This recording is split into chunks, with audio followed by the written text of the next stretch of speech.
Hi, Barbara Wally here, orthopedic and sports certified physical therapist, here to talk to you about spinal stenosis.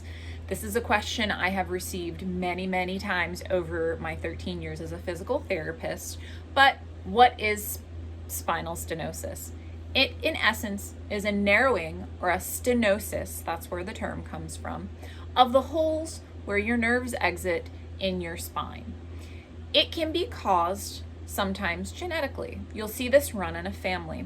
If you watch sports, sometimes you'll see a younger person diagnosed with spinal stenosis, and that's likely a genetic spinal stenosis where the bones or the anatomy are designed to cause a narrowing in the spine. But more often than not, you'll see arthritic issues or issues with herniated discs. What can happen over time, and it frequently does happen over time, is our discs in our spine, there are spacers in between the vertebrae. Those spacers tend to compress, they dry out over time, and can decrease the amount of space in your spine. That's why we're a little shorter in the evening versus in the morning, because in the morning, that is when our discs have taken in the most water overnight, and at the end of the day, since we've been upright, the discs actually tend to compress and you lose a little water in those discs. But that also gets more pronounced over time, and that's why we lose height over time. It's mostly from our spine as well. But a herniated disc in the spine can actually decrease the space at one level or multiple levels in some cases. But when you herniate a disc and that material comes out, it's going to cause less space to occur in between the bones as well, which can cause narrowing of those holes where the nerves exit. There's typically two types of stenosis.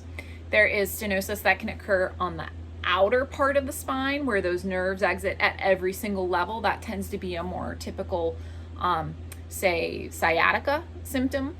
Or you can have stenosis in the center of the spine where the spinal cord resides. That's more of a central stenosis. But what can you do about stenosis when you have it?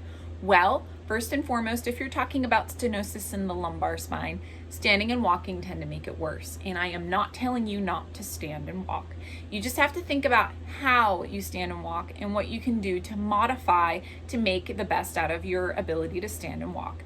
Put yourself in situations where you can sit more frequently. Maybe use a rollator walker where you can sit when necessary. Or if you like to walk for exercise, go somewhere where there are a lot of park benches or places where you can sit and relax your spine and give yourself and your back some room to breathe for a short period of time.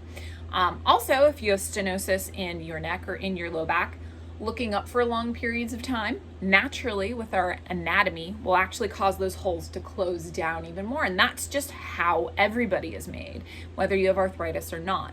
But if you already have arthritis or you have a genetic narrowing of the holes in your spine, and then you add looking up or back bending to the equation, it's going to make those symptoms much more pronounced. So if you're decorating your Christmas tree and you're putting ornaments on the tree, one of the best things you can do is get on a step stool so that you're more in line. Or if you're cutting bushes or hedges where they're above you, get onto a step stool or a ladder so that you can cut more at eye level so that you're not having to look up or back bend for long periods of time.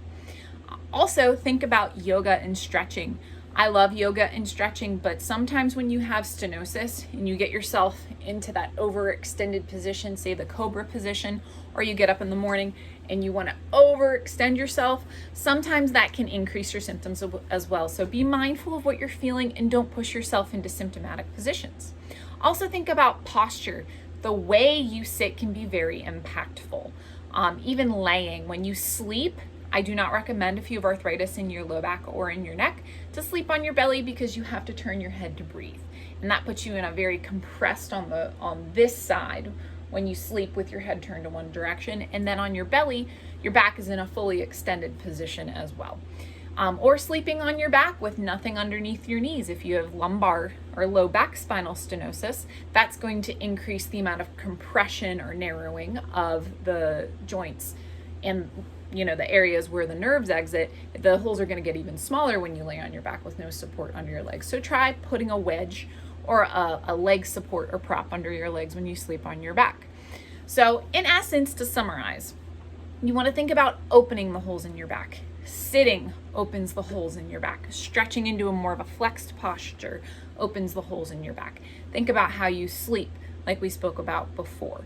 Give yourself more options to sit, especially with lumbar stenosis, so that you can rest for a few minutes and then get right back to the activities you want to perform. Think about physical therapy.